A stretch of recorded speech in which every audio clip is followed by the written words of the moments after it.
오늘 우리에게 주시는 하나님의 말씀 우리 먼저 함께 봉독하시겠습니다. 구약 성경 미가서 6장 6절부터 8절까지의 말씀입니다.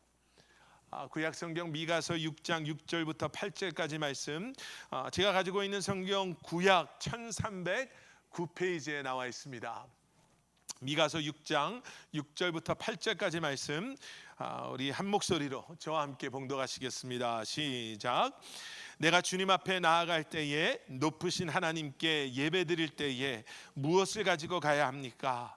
번제물로 바칠 1년 된 송아지를 가지고 가면 됩니까? 수천 마리의 양이나 수만의 강줄기를 채울 올리브 기름을 드리면 주님께서 기뻐하시겠습니까? 내 허물을 벗겨주시기를 빌면서 내 맏아들이라도 주님께 바쳐야 합니까? 내가 지은 죄를 용서하여 주시기를 빌면서 이 몸의 열매를 주님께 바쳐야 합니까? 너 사람아, 무엇이 착한 일인지를 주님께서 이미 말씀하셨다. 주님께서 너에게 요구하시는 것이 무엇인지도 이미 말씀하셨다. 오로지 공의를 실천하며 인자를 사랑하며 겸손히 내 하나님과 함께 행하는 것이 아니냐. 아멘. 아멘. 여러분, 우리가 신앙생활 하다 보면은요, 우리한테 이러한 질문을 우리 스스로 할 때가 있죠. 야, 내가 이렇게 살고 있는데 나 같은 사람이 어떻게 예배를 할 수 있을까? 내가 지난 한 주간을 이렇게 살았는데 내가 지금 이렇게 예배하러 간다고 하면 하나님이 기뻐 받으실까? 하나님께서 원하실까? 그런 나의 예배를. 내가 이렇게 살았는데 이런 내가 어떻게 이런 사역을 하고, 이런 내가 어떻게 전도를 하고, 이런 내가 어떻게 선교란 데 갈 수가 있을까? 여러분, 신앙생활 하면 끊임없이 우리가 좀 고민하게 되는, 죄인인 우리가 아직 완전하지 않은 이 세상 속에서 살아가면서 하나님을 예배하고 하나님의 백성으로 살아가려고 하는 우리가 가지게 되는 고민이고요, 우리 스스로에게 질문할 수밖에 없는 질문이 바로 그러한 질문인 것 같습니다. 여러분, 그래서 오늘 본문 말씀을 우리가 먼저 보기 전에 미가라는 사람, 또 미가서의 말씀의 이러한 흐름을 좀 우리가 이해할 필요가 있는데요, 이 미가라는 사람은 선지자였죠. 이 미가라는 사람과 동시대의 선지자로 활동했던, 우리에게 좀 더 익숙한, 많이 들어본 이름의 선지자가 있는데 그 사람이 이사야라는 선지자입니다. 이 미가라는 선지자는 이사야라는 선지자랑 동시대에 이렇게 사역을 했던 사람인데요, 미가라는 사람은 이사야라는 선지자랑 좀 달랐던 게 뭐냐면, 이사야는 어떻게 보면 우리로 말하면 좀 잘 나가는 금수저까지 말하면 좀 그런데 그런 선지자였어요. 무슨 의미냐? 이사야는 예루살렘에서 태어났고요, 귀족의 가정 출신의 그러한 백그라운드를 가지고 있었습니다. 그런데 그와 반대로 미가라는 선지자는요,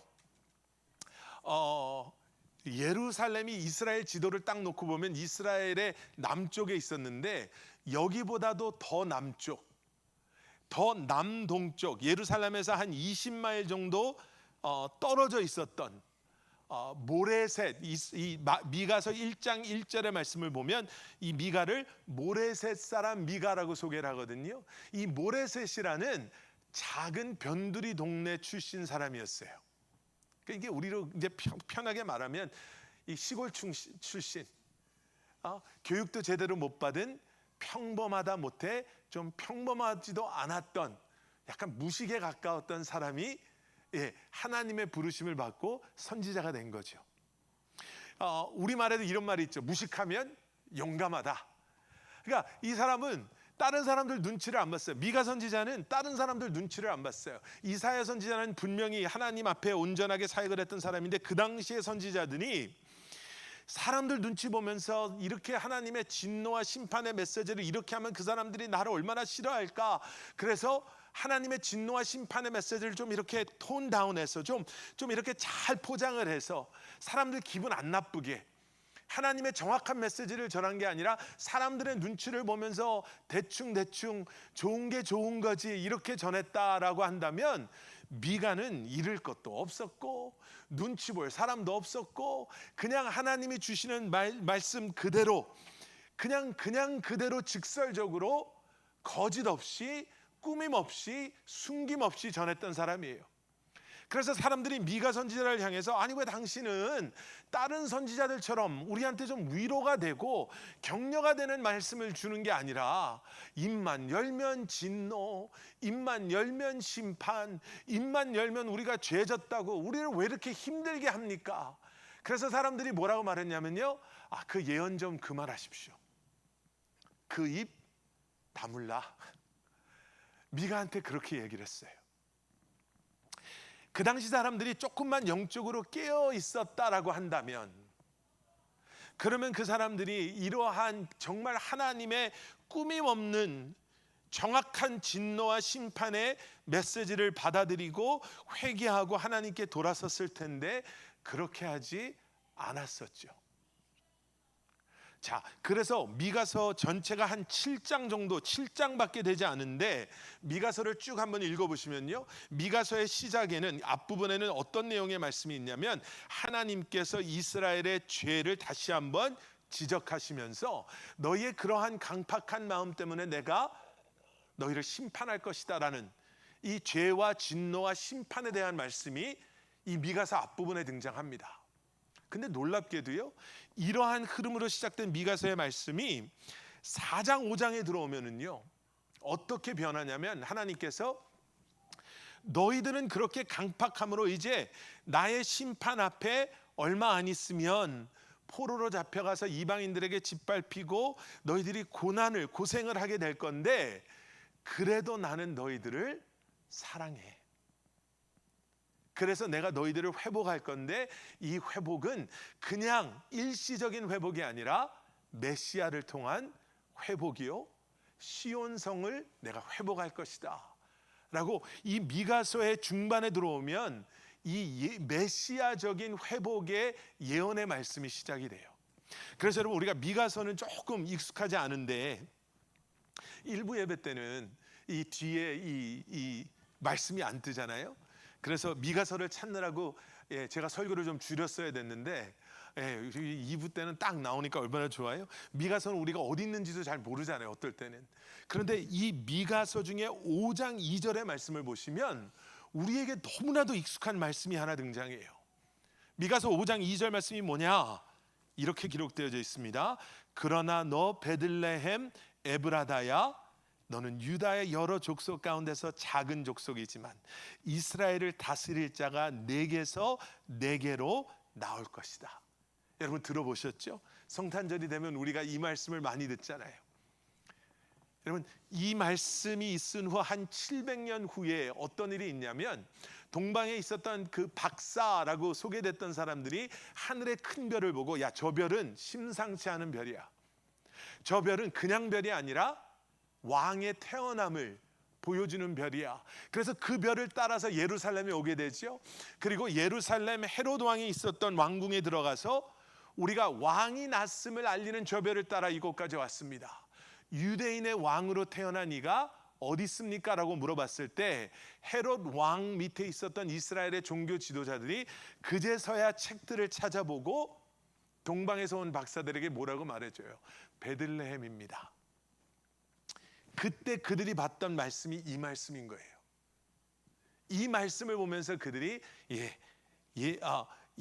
베들레헴에 그 왕이 태어났을 것입니다.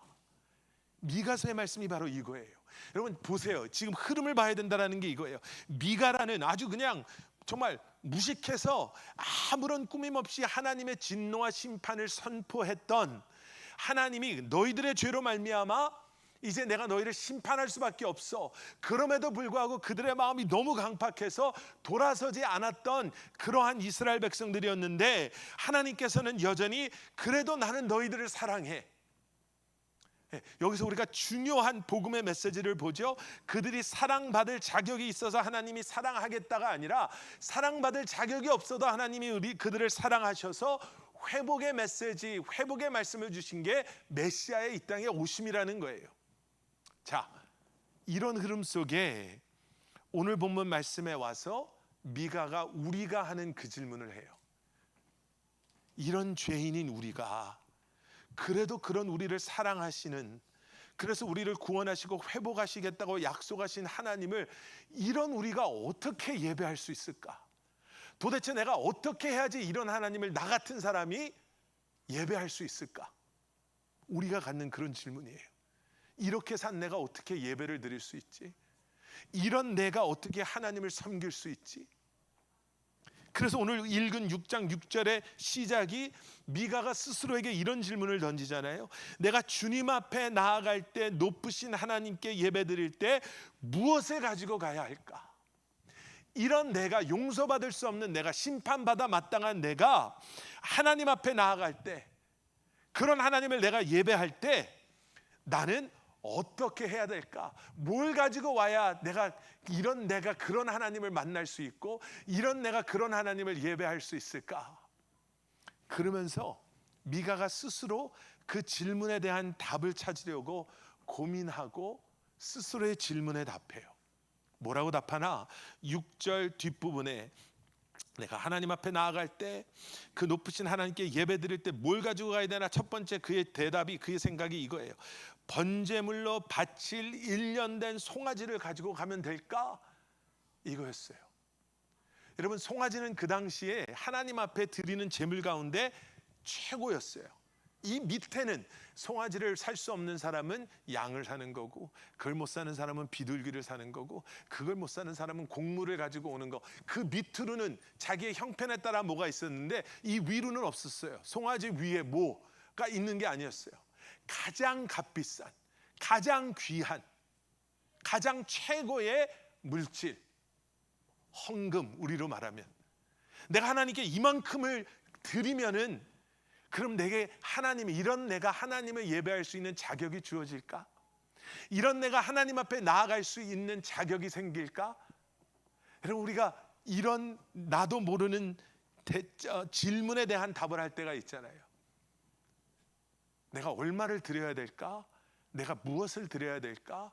내가 이만큼을 드리면 하나님이 그런 나를 이제는 용서해 주시고, 그런 나의 예배를 받으시고, 그런 나를 받으실까? 근데 아닌 거예요. 미가가 질문을 해도 이 대답은 이건 아니야. 왜요? 그 다음에 또 다른 것을 생각해내요. 7절 앞부분에 이제는 이런 말을 하죠. 수천 마리의 양이나 수만의 강줄기를 채울 올리브 기름을 드리면 주님께서 기뻐하실까? 여러분, 이 이야기를 딱 들으면 성경에 생각나는 인물이 혹시 있으신가요? 솔로몬 왕이 생각이 나시죠. 솔로몬의 1천 번제. 여기 나오는 뭐 수천 마리, 그러니까 뭐 1천은 아니지만 수천 마리, 수만의 강. 여러분, 우리가 솔로몬의 1천 번제를 생각하면서 이런 생각할 때가 있어요. 그래도 왕인데 신하들한테 준비해, 그리고 가면 되는 거 아닌가? 솔로몬의 때에 그 어마어마한 부를 축적했다 그러는데, 우리한테 1천 마리 그러면은 대단한 거지. 그러한 솔로몬에게 1천 마리 그러면 그거는 솔직히 뭐 껌값 정도는 안 돼도 뭐 그 정도는 솔로몬 왕이 감당할 수 있는 거 아닌가라고 생각하지만, 중요한 것은 솔로몬 왕의 아끼지 않는 하나님을 향한 헌신이죠. 우리가 1천 번제가 1000일 동안 계속돼서 1천 번제라고 하는지, 아니면 1000마리를 하루에 다 드려서 1천 번제라고 하는지는 정확하게 알 수는 없어요. 하지만 그게 1000일 동안 계속됐든지 1000마리를 하루에 다 드려서 그런 건지 알 수는 없지만, 이것이 어마어마한 헌신이었다, 왕이었지만 이건 어마어마한 헌신이었다라는 걸 알 수 있잖아요. 그래서 우리가 이 말씀을 보면 수천 마리의 양, 수만의 강줄기를 채울 올리브 기름이라고 한다면 이건 그 이상의 어마어마한 헌신이죠. 또 우리도 이렇게 생각할 때가 있어요. 우리가 헌신을 많이 하면 하나님이 축복해 주시겠지. 헌신을 많이 하면 우리에게 축복받을 만한 자격이 생기겠지. 헌신을 많이 하면 하나님이 그런 우리의 예배를 기뻐 받으시겠지라고 생각할 때, 근데 미가는 이렇게 얘기하고도 이게 아니에요. 하나님이 원하시는 게 이게 아닌 것 같아요. 그래서 7절 후반에 보면 또 다른 이 대답을 가지고 나옵니다. 그게 뭐냐면, 내 이러한 허물을 벗겨 주시기를 빌면서 내 맏아들이라도 주님께 바쳐야 할까? 내가 지은 죄를 용서하여 주시기를 빌면서 이 몸의 열매를 주님께 바쳐야 할까? 여기서 생각나는 인물이 또 있죠. 맏아들을 드린다. 아브라함이 딱 머리에 드는 거예요. 여기에서 미가가 생각해 나는 건 물질도 아닌 것 같아. 헌신도 아닌 것 같아. 모든 걸 다 소유하신 하나님 앞에 이 소 한 마리, 이 물질이 뭐가 중요할까? 모든 것을 다 행하실 수 있는 능력이 있으신 하나님 앞에 내가 아무리 헌신을 한들 그게 뭐 하나님이 못하실 게 뭐가 있을까? 그리고 생각해 난 게 내가 드릴 수 있는, 내가 희생할 수 있는 나의 목숨, 내가 가장 사랑하는 내 맏아들, 내 뒤를 이을 내 맏아들을 드린다면 이런 희생을 하나님이 원하실까? 이 질문을 하는 거예요. 여러분, 이게 이 안에 우리가 머물러 있으면 여기서 중요한 게 두 가지인데, 하나는 여러분, 하나님은 이러한 물질, 헌신, 희생을 강요하면서 우리에게 신앙생활, 하나님과 동행하는 삶을 막 힘들게 괴롭게 만들기를 원하시는 분이 아니심을 우리가 알고 있잖아요.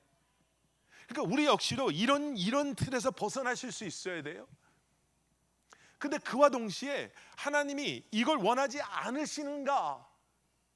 성경을 보면 하나님께서 그러한 솔로몬의 일천 번제를 기쁘게 받으시잖아요. 그러한 온전한 헌신을, 기쁨으로 드림을, 또 희생을, 순교를 하나님께서는 때로는 기쁨으로 받으셨습니다. 하나님의 계획하심 가운데, 하나님의 구원의 섭리 가운데 그런 일들을 통해서 하나님이 영광 받으시잖아요. 그럼 여기서 중요한 것을 우리가 캐치해야 될 게 하나가 있죠. 지금 그럼 하나님이 원하시는 것은 무엇인가?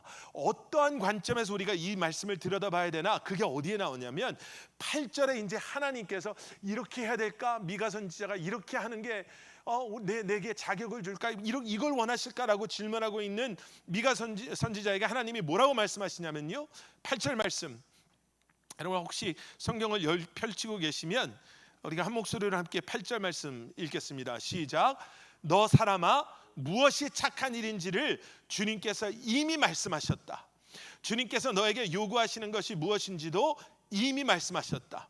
오로지 공의를 실천하며 인자를 사랑하며 겸손히 내 하나님과 함께 행하는 것이 아니냐. 아멘.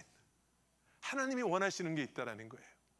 근데 그게 뭐예요? 여기 나오는 건 공의, 사랑, 겸손이라는 거예요. 공의를 실천하며 살아가는 것, 인자를 사랑하며 살아가는 것, 겸손히 하나님과 함께 행하는 것. 아멘. 공의, 사랑, 겸손, 우리가 신앙생활하면서 너무나 많이 듣는 단어들이잖아요. 근데 우리가 신앙생활하면서 이렇게 두리둥실하게 이해하고 넘어가는 게 그렇죠, 공의지, 사랑이지, 겸손이지, 그냥 넘어가는 게 아니라 이 말씀을 그럼 우리는 과연 어떻게 우리의 삶에 적용해야 되나? 여러분, 여기서 말하는 공의, 성경에서 말하는 공의의 의미는 이거예요. 그냥 착하게 살아라, 도덕적으로 잘 살아라, 남한테 피해 주지 말고 살아라가 아니라 의로움의 기준이 하나님께 있습니다. 옳고 그름의 기준이 하나님께 있습니다를 고백하며 살아가라는 거예요. 세상 가면은 세상에 그냥 그 기준 안에서 다 이렇게 하니까 이 정도는 괜찮지, 세상에서 이 정도로 살면은 저 사람들한테 손가락질 안 받고 살지, 이 정도로 끝나는 게 아니라 세상의 기준이 아무리 달라져도, 세상이 아무리 여기까지 괜찮아, 이만큼 시대가 바뀌었는데 이만큼 괜찮아 라고 하는 세상 속에 살아도, 내 주변 사람들이 다 그렇게 하면서 살아도 하나님의 공의를 실천하며 살아가는 사람은, 나의 의로움의 기준은 세상이 변해도 언제나 하나님의 말씀에 있습니다. 여러분, 이것을 가지고 살아가라는 거예요. 한번 들여다보세요. 우리가 아무리 열정적으로 하나님을 예배하고, 아무리 송아지를 잡아서 하나님께 드리는 그러한 물질의 헌신이 있고, 우리가 아무리 헌신을 하고 희생을 한다 하더라도 하나님이 원하시는 것은 그러한 우리의 행함이 아니라 하나님의 말씀이 우리의 삶의 기준되는 그러한 마음을 가지고 그러한 삶을 살아가는 것. 일주일 내내 세상에서 그냥 세상대로 살다가 일주일에 한 번, 그것도 1시간 남짓 교회 와서 하나님의 말씀을 그저 참 듣기 좋다, 편안하게 나한테 무슨 위로가 된다 하고 듣고 또 세상 가서 세상대로 사는 게 아니라 공의를 실천하면서 사는 그 마음, 그 모습을 하나님이 원하신다라는 거예요. 두 번째, 사랑한다. 인자를 사랑한다라는 게 뭔가? 여러분, 제가 언제 그런 말씀 드렸죠? 결혼식 주례하면 제가 항상 신랑 신부한테 하는 얘기 중에 하나가, 결혼 서약하면서 내가 뭐 이 여자를 뭐 검은 머리가 팥뿌리가 될 때까지 뭐 사랑하고 뭐 이런 거 하면서 사랑하겠습니까? 하고 네라고 대답하면 제가 말하는 게 있다고 그랬죠. 지금 그 네는 이 사람만 사랑하겠습니다라는 고백입니다. 그 고백이 돼야 됩니다. 이 사람만 사랑한다라는 건 지금 이 순간부터 이 사람을 사랑하는 것처럼 그 누구도 내가 사랑하지 않겠습니다라고 고백하는 겁니다. 여러분, 그 고백이잖아요. 당신을 사랑하겠습니다 라고 고백했는데, 그런데 이 사람도 조금은 사랑하고 저 사람도 요만큼은 사랑하고, 이 사람은 부인으로 사랑하지만 이 사람은 여자친구로 사랑하고, 이 사람도 여자친구, 이거가 되면 안 된 거잖아요. 아무리 사랑을 한다 그래도. 지금 그 얘기를 하는 거예요. 우리가 그렇게 우리도 모르게 살아간다는 거예요. 하나님 앞에서는 하나님 사랑합니다라고 이야기하죠. 그리고 그 마음에는 진짜 우리의 마음이 있을 수 있어요. 그런데 돌아서서는 우리가 사랑하고 있는 게 세상에 너무나도 많다라는 거죠. 내가 인자를 사랑하겠습니다라는 것은 그래서 무슨 말이냐면, 나와 하나님 사이에 그 무엇도 그 누구도 두지 않겠습니다라는 고백이에요. 죄인인 우리를 끝까지 사랑하겠다라고 말씀하시고 우리를 구원하고 회복하겠다라고 우리를 향해 말씀하시는 하나님 앞에 나아갈 수 있는, 우리로 하여금 나아가게 하는 것은 무엇이냐면, 우리의 삶 가운데 우리가 넘어질 수 있어요. 하지만 우리의 마음에 내가 하나님만 사랑하겠습니다. 하나님, 내가 하나님만 사랑하지 못했음을 내가 회개합니다. 내가 아직도 여기에 묶여 있음을 내가 정말 하나님 부끄럽게 생각하고, 이런 나를 용서해 주시고 이런 나로 하여금 이것을 이겨낼 수 있는 힘을 내게 주십시오. 우리가 이러한 모습으로 살아가는 것. 세 번째 뭐예요? 내가 겸손히 하나님과 함께 행하겠습니다. 여기서 겸손하다라는 건 뭘 의미하냐면요, 내가 하나님의 하나님 되심을, 그래서 내가 하나님이 아님을 고백합니다. 내가 하나님의 주권을 인정하겠습니다. 내가 하나님의 다스리심과 통치하심 가운데 내가 옳다고 생각하는 것, 내가 하고자 하는 것, 하고 싶은 것, 내가 내 삶의 주인 삼은 모든 것을 내려놓겠습니다. 그래서 내가 하나님의 뜻을 순종하며 살겠습니다. 이 고백하는 거예요. 자, 흐름을 한번 연결해 보세요. 우리 찬양 가운데 그런 찬양 있죠? 주의 보좌로 나아갈 때에 어떻게 나가야 하나? 어떻게 나아가? 우리 같은 사람이 어떻게 하나님의 우리가 하나님의 임재하심을 우리가 사모합니다. 여러분, 우리가 어떻게 감히 하나님의 임재하심 가운데 들어갈 수가 있겠어요? 거룩하신 하나님의 그 거룩하심 가운데 우리가 어떻게 나아갈 수 있겠어요? 우리는 이렇게 강팍한 마음으로 내 마음대로, 내가 원하는 대로 나의 기쁨을 위해서, 나의 쾌락을 위해서 살아가면서, 어떻게 그런 내가 하나님 앞에 나와서 내가 그 거룩하신 하나님을 예배하고 찬양하고 내가 그런 하나님을 알기를 원하고 그런 하나님을 닮아가기를 원하겠습니까? 어떻게 말하겠습니까? 그런 인간적인 방법은 내가 뭘 가지고 와야 될까? 내가 뭘 해야 될까? 내가 뭘 희생을 해야 되지? 그 희생을 해야지. 세상의 종교는 그걸로 설명이 돼요. 그런데 하나님께서는 우리에게 뭐라고 말씀하시냐면, doing이 아니라 being을 하나님이 원하신다는 거예요. 내가 뭘 가지고 오지? 뭘 해야 되지? 내가 뭘 희생해야 되지가 아니라 우리의 마음을 보시고 우리의 삶을 보시는 하나님께서 여전히 세상 속에서도, 변하는 세상 속에서도 하나님의 말씀을 기준 삼고, 세상 사람들이 세상에 푹 젖어서 그 쾌락 속에 빠져 살 때 나는 주님 한 분만을 사랑합니다. 내가 주님을 위해서 살겠습니다 고백하며, 내가 하나님의 뜻 가운데 거하겠습니다.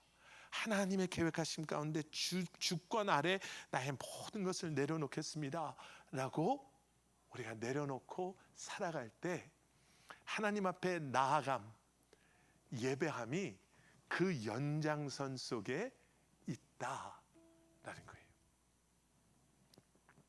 여러분, 하나님께서 우리의 예배를 보시고 우리의 삶을 보시고 정말 그 예배가 너희의 그러한 삶이 나를 위한 것이 맞냐?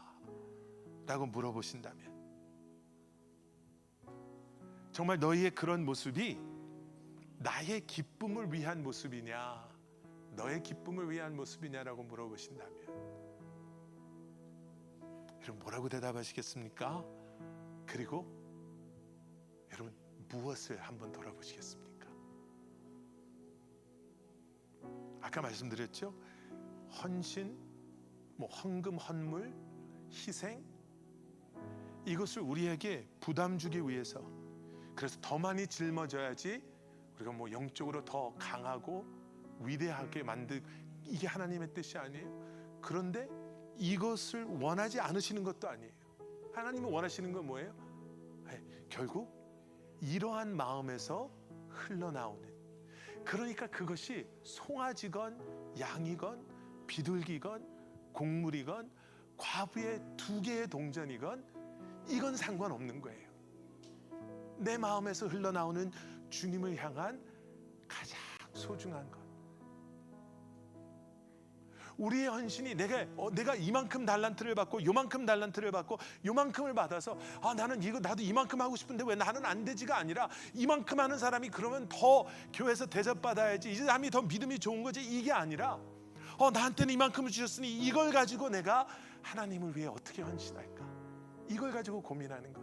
과연 이만큼 주신 걸 가지고 나는 최선을 다해서 지금 살아가고 있는가? 나는 주님을 위해서 기꺼이 모든 것을 내려놓을 준비가 되어 있는가? 이것이 우리의 예배가 되고 이것이 우리의 삶이 될 때 더 이상 나같이 자격 없는 사람이 나같이 이렇게 연약한 사람이 나처럼 가난한 사람이 나처럼 능력 없는 사람이 나처럼 부족한 사람이 이것이 우리의 이유가 되고 변명이 돼서 우리로 하여금 하나님 앞에 나아가지 못하게 하는 것이 아니라 우리는 그 안에서 또 우리에게 허락하시는 하나님의 은혜를 경험하며 살아갈 수 있게 되는 줄 믿습니다. 이번 이 한 주간뿐만 아니라 여러분들의 삶 가운데 이러한 변화가 또 이러한 은혜가 또 이러한 진솔한 주님과의 릴레이션십이 세워져 나갈 수 있기를 다시 한번 축원합니다. 함께 기도하시겠습니다. 사랑의 아버지 하나님, 자격이 없는 것은 분명히 맞습니다. 우리가 가지고 올 것이 없는 것도 하나님의 그 거룩하심에 비교할 수 없는 것도 맞습니다. 그런데 우리가 말씀을 통해 본 것처럼 그럼에도 하나님의 진노 아래 놓일 수밖에 없고 죄로 말미암아 하나님의 심판 아래 놓일 수밖에 없는 우리지만 그럼에도 하나님은 우리를 사랑하시고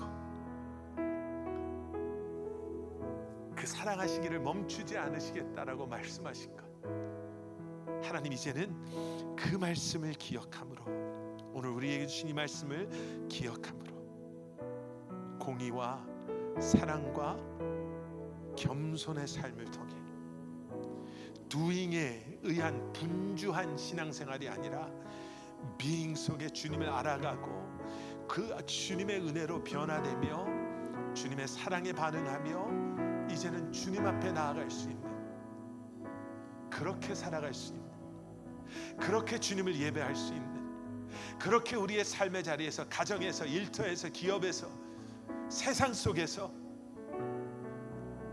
연약하지만 부족하지만 하나님을 예배하며 주님의 이름을 높여드리며 살아갈 수 있는 우리 사랑하는 성도님들, 우리 커버넌트 교회 성도님들 한 분 한 분 되실 수 있도록 은혜 내려 주시옵소서. 예수 그리스도 이름 만들어 간절히 기도드렸사옵나이다. 아멘. 아멘. 아멘. 다 같이 자리에서 일어서서 말씀 기억하며 결단히 찬양하며 나가시겠습니다.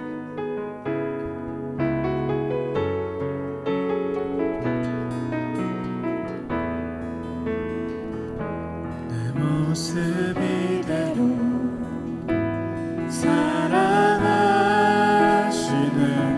연약함 그대로 사랑하시네. 나의 모든 발걸음 주가 아시나니 날 인도하소서. 내 모습 이대로 사랑하시네. 연약한 그대로 사랑하시네. 나의 모든 발걸음 주가 아시나니 날 인도하소서. 주의 날개 아래 거하는 것, 주의 임재 안에 거하는 것, 나의 가장 큰 소망, 나의 가장 큰 은혜, 주와 함께 동행하느니 주의 날개 아래 거하는 것, 주의 임재 안에 거하는 것, 나의 가장 큰 소망, 나의 가장 큰 은혜, 주와 함께 동행하느니 주의 날개 아래, 주의 날개 아래 거하는 것, 주의 임재 안에 거하는 것, 나의 가장 큰 소망, 나의 가장 큰 은혜, 주와 함께 동행하느니 주의 날개 아래 거하는 것, 주의 임재 안에 거하는 것, 나의 가장 큰 소망, 나의 가장 큰 은혜,